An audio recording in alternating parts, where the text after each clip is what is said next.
England সিরিজে প্রথম টেস্টের জন্য এরই মধ্যে দল ঘোষণা করেছেন নির্বাচকরা। ক্রিকেট বোদ্ধাদের মত, চট্টগ্রামের স্পিনিং উইকেটের কথা মাথায় রেখে দুই পেসার খেলানোর চিন্তা করেছে টিম ম্যানেজমেন্ট। তবে কেউ কেউ মনে করেন এই একজন ব্যাকআপ পেসার স্কোয়াডে রাখলে এবং ইনফর্ম অলরাউন্ডার মোস্তাফিজ হোসেন সৈকতকে রাখলে পরিপূর্ণতা পেত প্রথম ম্যাচের স্কোয়াড।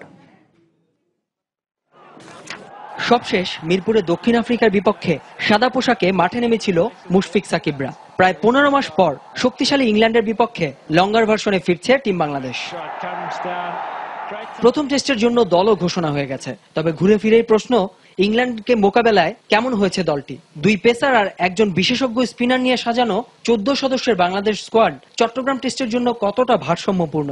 বিশ্লেষকদের মত, চট্টগ্রামের স্পিন উইকেটের কথা মাথায় রেখেই এমন স্কোয়াড গড়েছেন নির্বাচকরা। আমার কাছে মনে হয় যে ভালো ডিসিশন হয়েছে।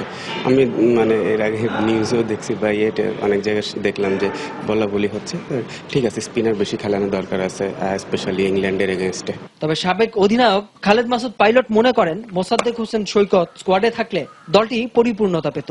তাছাড়া দরকার ছিল একজন ব্যাকআপ পেসারের। বেসিক্যালি মোসাদ্দেক লং ভার্সনের জন্য আরো বেশি ভালো প্লেয়ার, মানে ওয়ানডে এবং টি-টোয়েন্টি আরো বেশি ভালো প্লেয়ার ছিল লং ভার্সনে।